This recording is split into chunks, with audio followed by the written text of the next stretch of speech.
Hello, everyone, and welcome to the Blackhawks Roundtable presented by the Hockey Writers. I'm your host, Brooke LoFurno, joined by my colleagues Gail Kauchak and Hunter Crowther. Um, we thought that we would be coming on this week with better news. I think I ended the show last week by saying, I hope it's better. I hope it's better next week. Unfortunately, it's not. It's been rough, but we're going to get into all of that. But before we get into that, we have to talk about the Blackhawks Substack presented by the Hockey Writers. If you're interested, you can subscribe for free and you can get all of the Blackhawks content that we create to your email. So please, if you're interested, please be sure to sign up for that. And also, we also have premium Substack where you will also get premium features like prospect updates, quizzes, and all that fun stuff. And we're currently in transition with that right now, but a lot of cool stuff coming. So please be sure to check that out. If you're interested, the link will be in the description below. And please be sure to follow me, Gail, and Hunter on Twitter. That's where we're the most active. We live tweet every game, and we love hearing from you guys just about everything about the Blackhawks. So please be sure to follow us there and chat with us. And all right, guys, let's get into everything because, like I said, it's been a rough week. I don't really know what to say here. I mean, the good news is that they beat the Seattle Kraken on November 28th, 4-3, but things just went very downhill from there. They had a 3-game road trip where they fell to the Detroit Red Wings 5-1, and then they lost to the Winnipeg Jets 3-1 and the Minnesota Wild 4-1. It's been just a very interesting and frustrating week, to say the least. So let's get right into this. Let's talk about the new Blackhawks player, Anthony Beauvillier, because he did make his Blackhawks debut in Winnipeg. Obviously, they acquired him on November 28th from the Vancouver Canucks in the wake of losing both Taylor Hall and Corey Perry. Beauvillier is still dealing with visa issues, but he was able, like I said, to join the team in Winnipeg, and he actually played in that game. He was on the top line with Connor Bedard and Phillips, and I actually thought he did pretty well. I'm excited to see him actually join the team on a regular basis. I know Luke Richardson said he expects him to be in Chicago on either Tuesday or Wednesday. So it's coming up here. The team, I think, really needs him right now. But discuss your thoughts about Beauvillier's debut and kind of what you saw from him, Gail. Can you imagine coming in and you're not really, finding a place with the Canucks and all of a sudden you're put on the top line with Connor Bedard and Philip Kurashev. Mm-hmm. So that's where he found himself. And you know what? They showed, like you said, they showed promise right off the bat. They created a scoring chance on their first shift together. All in all, 12 generated 12 scoring chances. That's on 5-on-5 play. And he also played on the top power play unit with the bumper roll. So altogether, Beauvillier registered 2 shots on goal, 2 takeaways, and won 2 of 4 faceoffs in 16:55 minutes of ice time. Good start considering all the Blackhawks' recent woes. I would say that I'm sure they're pretty excited to get him on full time. I think that they did say that they're hoping to get him by Tuesday or Wednesday next week, hopefully maybe Tuesday for the Tuesday game. And I just feel like, they really need somebody to give them a spark, and hopefully Beauvillier can be that guy. Mm-hmm. Hunter, what did you think about Beauvillier's debut? Echoing a lot of Gail's thoughts. I'm glad that Richardson put him on the first line right away and sort of a baptism by fire. I'm sure that he's excited about getting extra ice time because he was relegated to a bottom 6 role in Vancouver. And I think in a lot of ways he's going to really benefit the team just because he does have a pedigree of providing like a pretty solid secondary scoring on an NHL team. And he's played a decent amount of power play time through the years with the Islanders and briefly with the Canucks last season. So I think it presents itself. And also, too, credit to the Blackhawks for recognizing Hall's out for the year. We don't know how long Athanasiou might be out. They just cut ties with Perry. So they saw a need, and the Canucks were a willing trade partners. So I'm happy to see it play out. For sure. Yeah, I agree with you guys. I think it was interesting because, Kyle Davis had said he really wasn't looking to make a trade right now because it's hard to make a trade during this early in the season, but Beauvillier was available on the Canucks. So it was good. I think that I said this could be a silver lining trade out of everything that's, been really bad going on. And I think he could pan out because the Blackhawks actually have had success with players like him. He's talented, but has been a little inconsistent, hasn't completely put it together. But the Blackhawks are primed for a situation like that. I mean, they had Philip Kurashev, Sam Lafferty, players like that were inconsistent and then now are more consistent now. So I'm actually excited. I think it's a good situation for him. Like Gail said, going from the fourth line in Vancouver to a top line in Chicago, I don't think any player is going to complain about that kind of switch.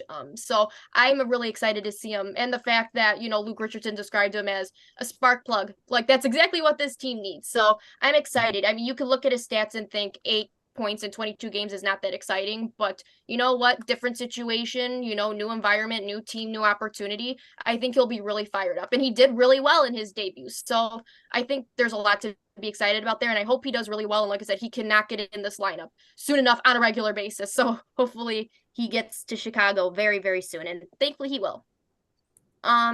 Okay, so now we got to talk about what happened on Sunday, which was Lukas Reichel was a healthy scratch before the Blackhawks faced the Minnesota Wild. And I think we might have assumed that this was coming because the production just was not there, even though he did have 2 points in his last 3 games before the benching. But point is, it just hasn't really, he's been struggling this season. So I think we just got to talk about everything that's kind of going on there. My thought on this is just that I think right now what Reichel is dealing with is emotional.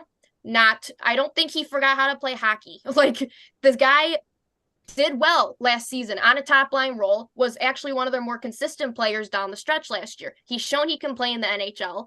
And I think what's bothering him right now is the fact that he prepared all summer for a role to be a center. That's what the Blackhawks wanted him to be, was they wanted him to be a full-time center this year. So that's what he prepared and worked so hard for over the summer. That's what he talked about working on, was face-offs, defense, the whole nine.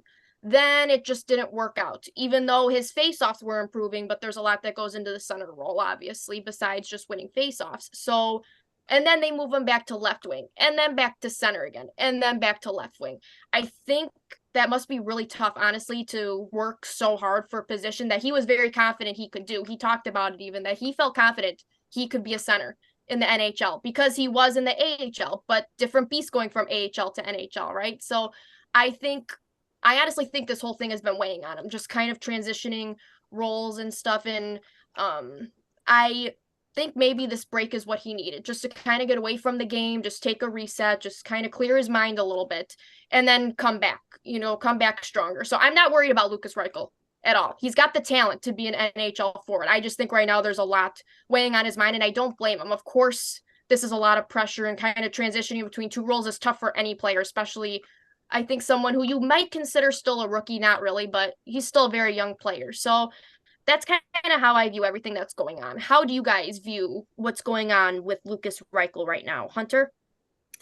Well, I said last week that I thought that if the team wasn't dealing with all the circumstances among their wingers, that I think he would have made this move earlier. Richardson benching Reichel. I know that the transition between center and wing might be weighing on him, and I know that that's tough for a player who's, what is he? He's only like 22 years old. So 21. 21 even. There you go. Yeah. He's still a really young player, and it really takes time to be a consistent NHLer. You can have flashes of talent and you can have spurts of scoring, but it still takes a while to just, I've mentioned this on the show before, having good regular shifts. And whether it was at center or wing, I think some of his game in the defensive end hasn't been the best. There's times where he's on the wing and he's not really able to, he's not responsible between his defender and the puck. And sometimes that can hem the Blackhawks in their own zone. In 3 of his last 5 games, he was at least -2. And while you can argue the merits of plus minus, I think it still says something when you're constantly on the ice when your team gets scored on. And I think it was just time to let him take a minute and say, hey, it's okay to just sit a night and watch the game. We're not punishing you. This isn't something that like we're sending you to the AHL, because I don't think that's what's needed right now. But it's okay to just, say, hey, you're a full-time NHLer now. We're not calling you up and down like we did last season. There's going to be bumps along the way, and we're going to be patient with you. But also realize that if you're going to be in this league full-time for an 82-game schedule, you got to be better in your own end. And I think that's part of the message that they're sending to him. But and also too, like if you look in the last game, like they benched him for most of the game that he played against Winnipeg. Like he only ended up with 11 minutes which is among the lowest he's ever played in the NHL. So we'll see where they're at with him next week, and I would expect he's back in the lineup getting opportunity, but I think it was okay to just take a moment and say, watch the game from up there. Gail, what do you make of Lukas Reichel being a healthy scratch and kind of just everything right now? They've done this in the past with other players, just kind of giving them a day off to watch from above and to kind of get an idea of, oh, hey, that play rolled out like this, and this play played out like that. To kind of give them a better, just looking at things from a different way and give them a little bit of a better a mental reset. So, I really just have a hunch that that Reichel is thinking too much, and instead of just playing on instinct. And when he was playing really well, he was just going for it and playing on instinct and not thinking. So hopefully what they're doing with him is gonna, kind of turn him around here. Hopefully this will be what he needs. I expect that he will play, though. This is just a kind of a one-time thing. Yeah, I think this is a one-time thing too. And I think, like I said, I think he'll be okay. I truly do. I'm not worried about him, to be honest with you. I know a lot of people are, but I'm just really not, because I think it's there. It's just like you said, I think he just needs a break for a minute. And that's okay. Even the best players in the NHL get get healthy scratch sometimes. And there's been a pretty big significant amount of players that have been healthy scratch, like Patrick Laine this year. So you know what? Yeah, just take a break and kind of just allow yourself to breathe for a minute. Like you said, not think so hard. And someone did actually tweet something about, like, can someone tell me what Lukas Reichel did wrong? Exactly. And I kind of said something like, I don't think it's about he's doing things wrong. It's just that he needs to produce, and he's just not producing right now. And honestly, with development, things like that are going to happen. So yeah, I think he'll be fine. It's just right now he's off to a slow start, but I think he'll be fine, and hopefully he comes back stronger than this. Because like I said, it's not what he's doing wrong exactly. It's just he's got to figure it out. That's really just what it is. And he will. I think he will. I'm not worried about that. Okay. So the next thing we're going to talk about is, like I said, there's a lot of roster moves in the past couple days. I kind of got whiplash here. So we talked about Lukas Reichel being a healthy scratch, and then the Blackhawks sent down Isaak, Phillips, and Wyatt Kaiser, who were their third pair defensemen. So they were sent down actually before they faced the Winnipeg Jets, and then Crevier was called up. What do you think about all of this? Like, do you think Phillips and Kaiser should have been sent down and Crevier should have been brought up, or how do you feel about all of this? Gail, I'm going to start with you here.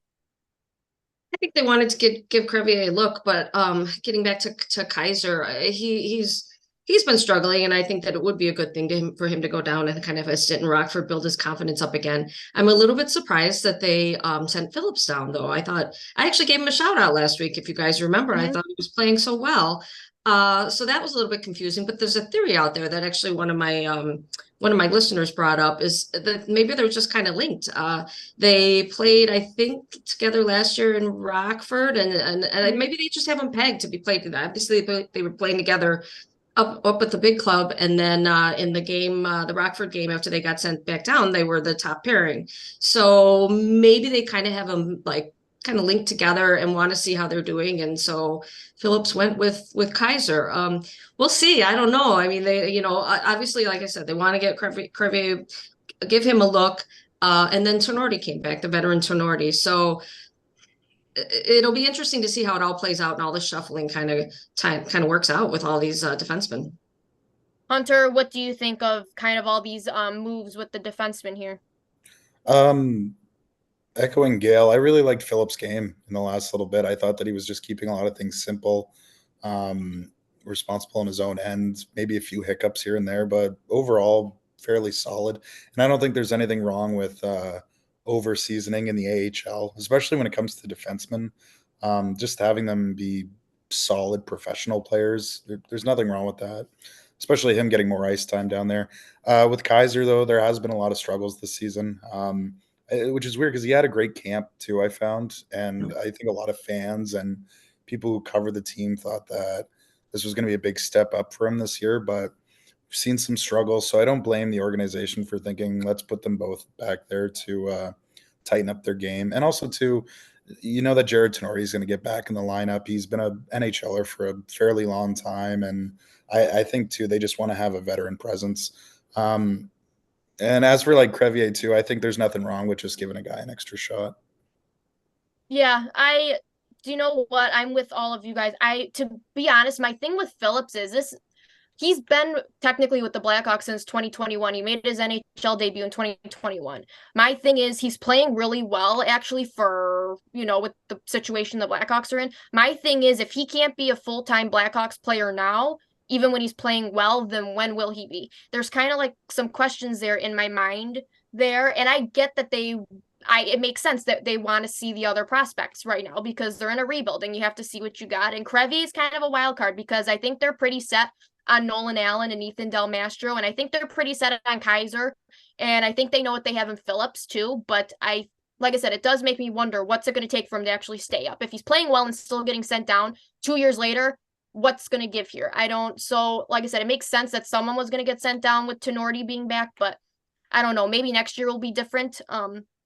But yeah, I was just kind of confused by that. I thought maybe he deserved a longer leash than he's getting, to be honest, this year. And Kaiser, yeah, I think we're all in agreement. It makes sense. I really like Wyatt Kaiser a lot. I think he's actually really fun to watch. But yeah, he was kind of thrown into this pretty quickly too. He played really well in training camp, but he's still, defensemen take time to develop, so there's nothing wrong with him being sent down. It's not going to be the last time we see him for sure. And then, like I said, Crevier is a wild card. I don't know what his future is with the Blackhawks, but the hope is that he can at least make a name for himself in some way. So we'll see. He had a good game, I thought, or even Richardson said he had a great game. So we'll see, how he sticks or pans out here. But like I said, I get it, but there's some questions there, I think, for sure.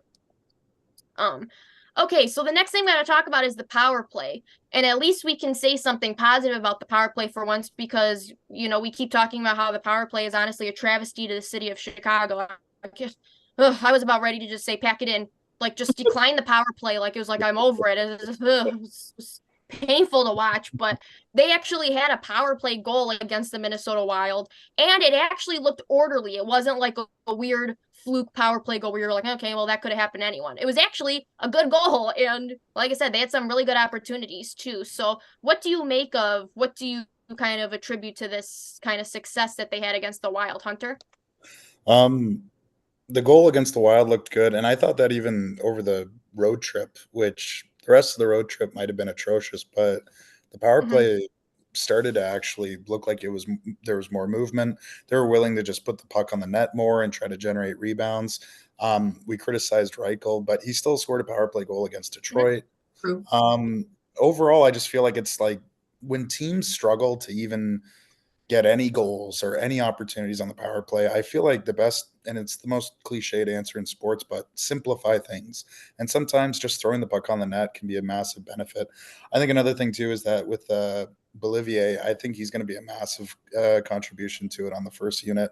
But overall, like Johnson, Radish, obviously we could talk about Bedard all day, but I just feel like when you keep it simple and just put the puck towards the net, good things happen. And I thought it really stood out even against the Wild, where not a lot of good things happened for the Blackhawks. Yeah, Gail, what do you make of kind of the Blackhawks power play success against the Wild there? Okay, so I'm going to attribute it to Taylor Radish. I think that he was the spark. When they had that first power play that everybody was raving about with all these chances and everything was so good and everything happened right except for the puck going in the net. He was, he was the one that had a number of chances. And then of course we know later on in the game, he was the one that was right in front of the net and scored the goal there. So I don't know.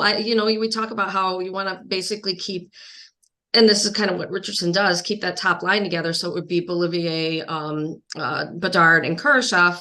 But I don't know, maybe you take Tyler Johnson out, give Radish a chance up there with the skilled players and kind of see how that'll turn out. And then of course you've got Lukas Reichel coming back too. So it'll be really interesting to see what happens and what kind of sparks the power play moving forward.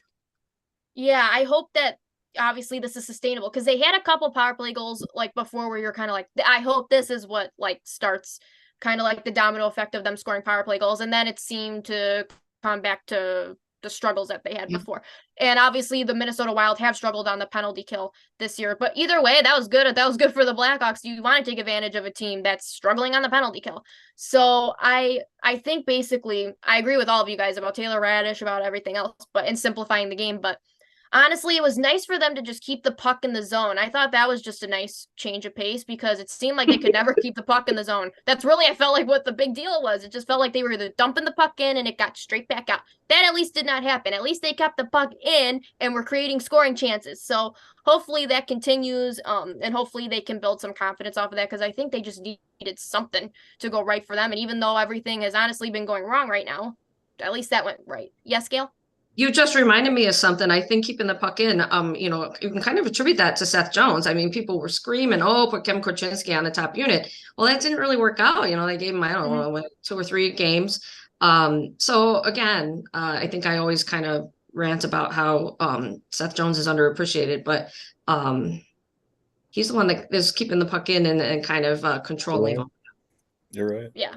Yeah, I agree. I thought Seth Jones actually did really well on the power play there, and I think most people noticed that too. So, and I think honestly the power play success does come down to him too because he's quarterbacking the power plays. So, and that was really good to see. I thought he had really strong power play shifts there, and that's what, like I said, that's what's needed, and that's what you want to see too. So, really good for Seth Jones there too. Okay, so we are at the end of our show, so we will be doing shootout questions here. Our shootout round, which we have quick fire questions and answers, but like I said, we have so much to talk about that it might not be quick fire, but we're gonna have fun with it anyways. Are you guys ready for it? Yes. Bring it on. I don't know. Okay, so question number 1 of the shootout. So defenseman Louis Crevier made his NHL debut against the Wild, which we talked about. He had 1 shot on goal, 2 hits, 1 block shot, and 59 minutes of ice time playing on the 3rd D pairing. What's your assessment about how many games you think he'll get with the Blackhawks, Gail? I really do just think they're giving him a look, seeing what they have in him. But I would like to see him get a couple more games in. But it's not permanent. I think he'll get, I don't know, 3, 4, 5 games, and then they'll send him back down. Hunter, how many games do you think Crevier will get with the Blackhawks?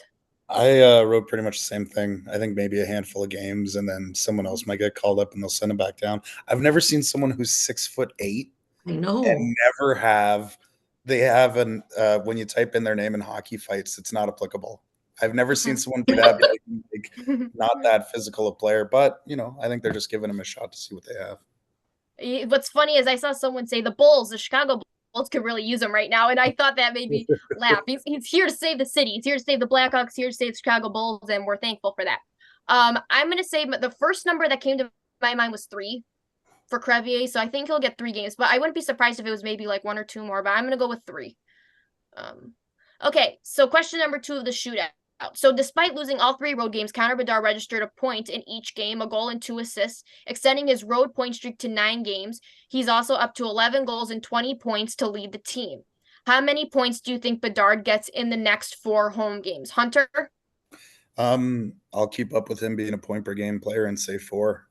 Again, I didn't think he'd be this prolific this early, but he's proven me wrong, and he already looks like just the top NHLer who can produce. So 4 for me. Gail, how many points do you think he's going to get in the next 4 games? I'm going to one-up you, literally one-up you. Point per game, plus he's going to have 1 multi-point game, so 5 points. Like the Price is Right. Just yeah, exactly. I'm actually gonna go 6 here, and it's not just because you guys went 4, 5, 6. But I don't know why 6 was the number that came into my brain, so I'll go 6. We'll see. I'll like I said, we'll come back to that next week and see who is right there. All right. So question number 3. So we discussed this at length, but it deserves revisiting because it's a troublesome topic. The past 3-game road trip was anything but inspiring, and it seemed like the Blackhawks as a team weren't putting in the necessary effort. Does this disturb you, or are you okay with it? Gail? You know what, you guys, they just had a very traumatic time of it. They lost Corey Perry. They lost Taylor Hall. They're without Anthony Beauvillier. I'm not too worried about this. I really think that once they get, Anthony Beauvillier, it's my understanding he's going to be coming back soon. And then you got Beauvillier coming in. I think they're going to be okay. And I think that it's hard. It's hard to keep up for 82 games and play your hardest all the time. And I just think that they've been through a lot, and they're going to regroup and they're going to be okay. Hunter, what do you make of their effort? I think Gail actually changed my answer. I was going to, because usually the start of their games really frustrate me, and sometimes that can be attributed to coaching, not having the players ready to go or preparation. But you're right. They've gone through something that as far as we know, has been pretty traumatic towards the organization, and I think they're still dealing with the fallout of it. But maybe if we come back to this in a week or so, we'll see, because I understand, like what Gail said, for the time being, it's maybe understandable that they had a rough road trip, but also too, you'd hope at some point that after the quarter mark of the season, they can tighten up their starts, because it's been a struggle throughout the year. Yeah, I am totally with you guys about everything they've been through, because they've been through a lot in the past couple weeks. But my thing is, I feel like this has been a pattern that's been there since the start of the season, where they started out with really good efforts and then they would come out with a couple like complete duds. And then it seemed like it kept going. And now it seems like it's happening on a daily basis. And like I said, I felt like this was even when the season started, not just now. And I know that there's a difference between, obviously the team is rebuilding and they don't have the horses, but I still think that's not an excuse for the lack of effort that we've seen. And I thought against Minnesota, what I saw was they just stood there in the first period. Literally, they just stood there. And I was like, okay, this is not acceptable for what. And even I think Taylor Radish said something like, we just crumble. Right now, we just crumble after some good starts here. And so, like I said, I get that they don't have the horses, but San Jose, I think you could argue on paper, has a worse team than the Blackhawks do. And they even put a couple wins together. So I hope this isn't a trend that we just continue to keep seeing. And like I said, maybe we can be willing to give them a pass because of everything they've been through. But if this still continues right now through the next couple months, then I will be actually really concerned, because they should be taking a step forward in development for the rebuild and not just be content with losing this much, even though they are, you know, not built to be competitive. But I think you guys know where I'm going with this. So I definitely think it's frustrating for sure. And it's a troubling trend, like I said, that started even from the beginning. Yeah. Okay. Last question. So the Blackhawks have 4 games until we meet again. So they have the Nashville Predators on Tuesday, the Anaheim Ducks on Thursday, the St. Louis Blues on Saturday, and the Washington Capitals on Sunday. What are your predictions in the way of wins and points? Hunter? You're going to beat the Preds. You're going to beat the Ducks. You're going to lose to the Blues. And you're going to lose to the Caps. I think they'll get 4 points, but they'll go 2-2. Gail, what do you think? Revenge with the Preds. Please beat the Ducks. Revenge with the Blues. That's where I'm going, different from Hunter. But they're not going to beat the Capitals. So 6 out of 8 points. I'm gonna go 3, and I don't know why. I'm just gonna go 3. I think that they should beat the Ducks, but you know, sometimes I don't know. That's I don't know. It's not an easy win for anyone here. And then I think they'll get a point against the Blues, and I just can't say they'll beat Nashville, because they just have a hard time against Nashville no matter what they do. So I'm not confident there, but I will say 2 or 3. I'm sorry, 3 points. I'm sorry, but I hope I'm really wrong here. But so we were all majorly wrong last week, weren't we? Because they only got like 2 points, and we were all said 4 and 5. I know we're trying very hard to be optimistic here, even through the hard times. But yeah, we'll see. I hope we're wrong here. But okay, so that will conclude this episode of Blackhawks Banter. Thank you to Hunter and Gail for joining me today and discussing everything. Like I said, it's been a rough week, and we've been through it. The Hawks have been through it. And we're just hoping that, like I said, that things kind of get better, or we see just some improvement out there. Just that's really all you can hope for. Even if it doesn't come in the form of wins, we just hope to see some good hockey or some good efforts, that kind of thing. Good, inspiring performances here. Sure. I think the team could really use that too, just to kind of help their confidence too. So, like I said, we'll hope again for a really better week, and hopefully they surprise us here. And I think they're ready to break out of this funk too. So we'll see what they got, and we'll see you guys next week, and go Hawks. Go Hawks.